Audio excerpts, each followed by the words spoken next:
Hai semuanya, kembali lagi dengan aku di channel aku Maria Hardik Channel.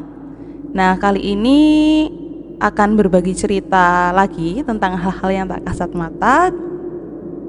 Tetap dengan temanku Vina. ya, dengan Vina, dan kali ini kita akan cerita tentang hal-hal yang tak kasat mata di sekitar rumahnya dia. Jadi di video sebelumnya kan dia cerita tentang salah satu hantu di rumahnya. Nah, kita hari ini akan membahas hal itu lebih detail lagi. Jadi nggak hanya di rumahnya, tapi sekitar-sekitar rumah situ juga ya. Jadi seperti itu. Nanti dia akan cerita juga bagaimana kondisi sekitar rumahnya dia gitu. Mungkin mulai saja ya, tapi sebelum itu jangan lupa klik tombol subscribe, like, komen, dan share. Oke. Ya, kita ke yang pertama. Jadi ceritakan kondisi lingkunganmu dan rumahmu itu seperti apa, Vin? Oke. Aku pertama mau cerita dari segi rumah dulu ya.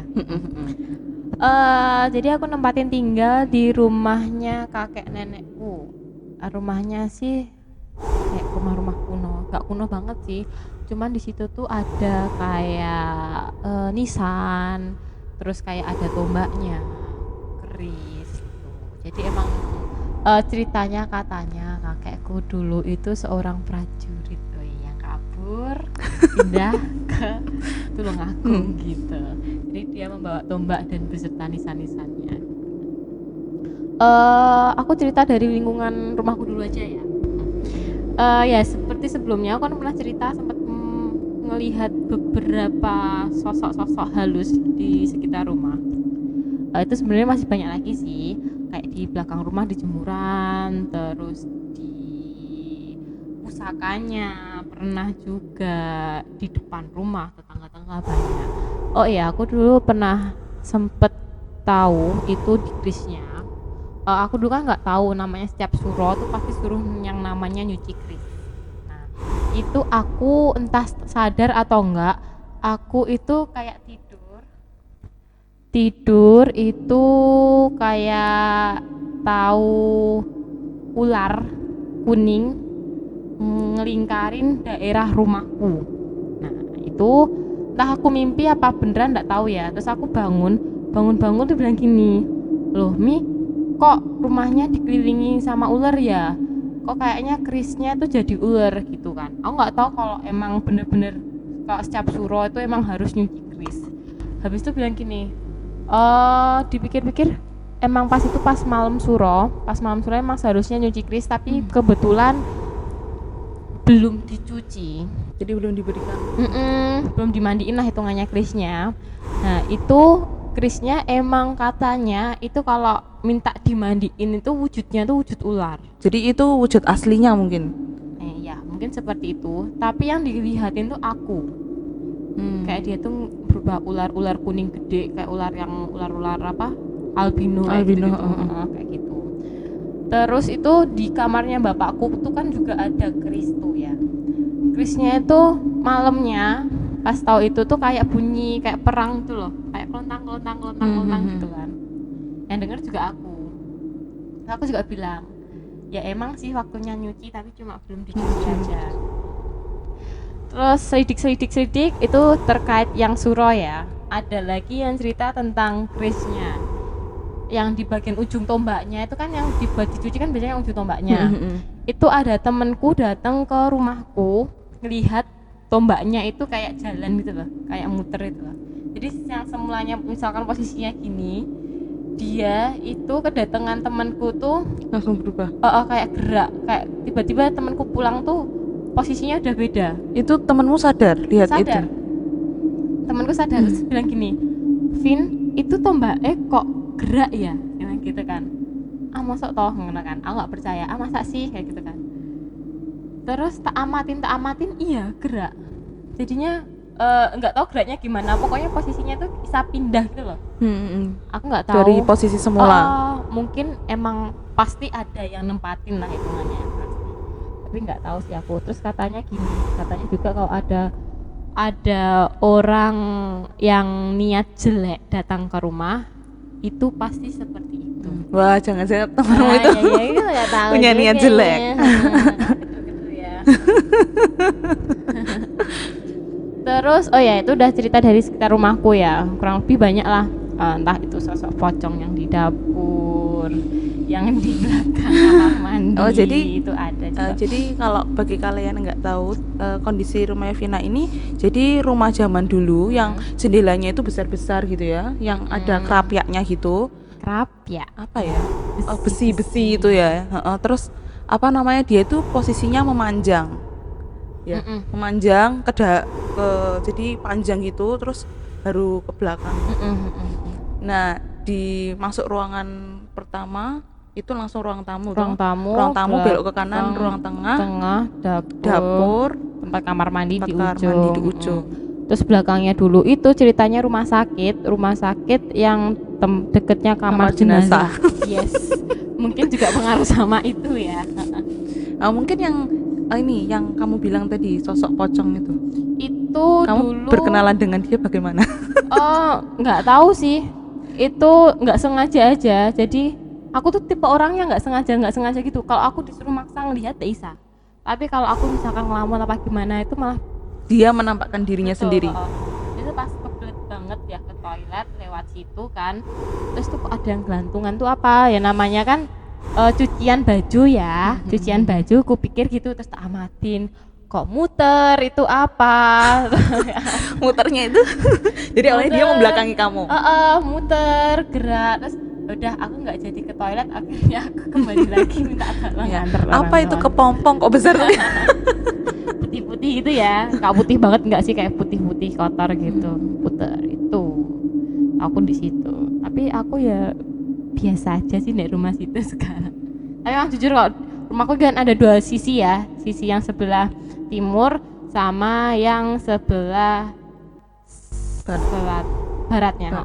Aku lebih suka yang sebelah timurnya daripada sebelah baratnya, nggak tahu kenapa, itu kayak feelingnya aja kayak nggak enak kalau sebelah barat. Jadi dia nempeti sekarang tinggalnya di yang sisi sebelah timur, karena lebih aman ya. Betul, aku ngerasanya nyaman aja. Oh ya, sekarang aku mau cerita yang bagian lingkungan sekitarku ya. Jadi dulu itu pernah, namanya rumahnya nenek, pasti kan sering banget dibuat kumpul-kumpul. Nah itu nggak tahu antara tahun baru atau lebaran, jadi kan pada kumpul nih. Terus namanya aku kan bosen jalan-jalan ke depan tuh aku ngelihat sisi sebelah barat tuh kan ada yang namanya hotel, kayak losmen gitu. Dulunya bagian belakangnya itu dibuat tempat sampah. Aku ngelihat daerah situ kan, duduk di depan ngelihat daerah situ, kok ada anak kecil pakai baju hitam pendek, botak tapi gede. Kalau yang tuyul sekarang kan putih. Yang sering dibuat itu kan putih, botak, kecil itu kan. Tapi kalau ini itu kayak tahu Doraemon nggak sih, modelnya kayak Doraemon gitu. Jadinya gede, dia kayak berjubah gitu. Di situ aku ngeliat dia tuh nyolong kayak tulang gitu loh, dia bawa tulang. Oh, jadi bukan uang ya? Enggak, kayak dia tulang, nggak tahu tuh. Jangan-jangan cari sampah, sisa-sisa makanan. Terus aku tuh ngelambai ke dia. Saudaraku suruh aku nunjukin ke itu, lihatin itu. Aku lihat, tapi saudaraku tuh katanya nggak lihat. Dia sadar nggak? Yang jadi makhluk tak kasat mata ini sadar nggak kalau kamu nunjuk dia? Kayaknya sadar. Dia tuh modelnya persis kayak Doraemon loh, pendek, hitam, bulat. Terus kepalanya putih, tapi kayak jubahnya jubah hitam. Itu dari situ kecil pendek. Itu habis itu udah hilang, nggak ada. Itu aja. Hilang, nggak tahu kemana, nggak hilang. Terus respon saudaramu? Ya, dia bilang ya tahu kalau aku kelakuannya kayak gitu ya, Vina tadi ngeliat tuyul udah kayak gitu. Tapi ya, aku ngerasa itu yang nggak tahu tuyul apa gimana, kok heran gitu. Jadi keluargamu sudah mulai menerima ya? Ya kayaknya gitu. keanehan ini. Terus ada lagi pas tepat di depan rumahku, itu namanya Ibu Jari kan jempol ya. Itu ya gitu. Sering sih kalau di situ kan rumahnya yang bagian dia kan tingkat, yang bagian atas tuh sering gelap kan, sering gelap. Suatu ketika saudaraku yang masih nempatin kamarku yang sekarang tuh masih di situ. Terus aku tuh niatnya tuh mau nyampirin ke rumahnya dia. Nanti lewat keluar depan. Depan itu nggak sengaja lihat bagian depan itu ada yang duduk. Depan rumah Duduk, yang atas depan, atau yang bawah? Yang depan bawah. Itu duduk hitam duduk di kursinya dia jelas. Terus aku liatin, terus aku sudah masuk ke kamarnya si saudaraku. Dia itu berdiri, nggak tahu jalan apa gimana, tapi nembus ke pintu. Jadi kayak tahu-tahu film-film hantu gitu kan. Dia udah masuk gitu aja, nyelonong ke sisi-sisinya pintu gitu aja. Kayak set, ya, itu nggak cuma sekali dua kali sih, berkali-kali kalau di rumah. Dan itu kamu lihatin ya dengan santainya. Biasa aja. Sampai segede ini pun juga masih sering kalau lihat yang di bagian rumah depan. Apalagi daerah atas itu sering. Tapi dia hantu-hantu yang ada atau yang itulah yang di sekitar daerahmu atau di rumahmu itu biasanya kalau dia menampakkan diri itu kan ingin ngobrol nih. Pernah nggak sampai dia cerita gitu ke kamu? Enggak. Jadi hanya pengen lah, amit-amit. Pengen sih sebenarnya, pengen komunikasi langsung sih sebenarnya aku tipe orang yang pengen penasaran gitu loh, sini kayak pengen gitu. Dulu cita-citaku ya pengen kuliah psikologi terus ambil S2-nya para psikolog, jadinya pelajarannya khusus kayak gitu. Tapi berubah nggak jadi, masuknya ke perikanan. Curhat psikologinya ikan. Terus selain yang sosok hitam itu kan itu yang di bawah, yang di atas yang selalu gelap itu sama, kebanyakan tuh hitam. Nggak tahu kenapa aura di daerah rumah situ tuh kayak hitam gitu loh. Banyak sosok hitamnya di situ. Aku sih kalau lihat muka bener-bener muka jelas itu mungkin masih kecil ya, lebih sering lihat jelas muka. Mungkin makin gede banyak dosa mungkin ya. Akhirnya cuma nggak jelas. Cuma bayangan aja. Mau cerita apa lagi yang sekitar rumah, kurang lebih gitu sih. Iya. Jadi itu tadi ceritanya Vina tentang rumahnya. Dan sampai jumpa lagi di video aku selanjutnya di Maria Hardik Channel. Dadah.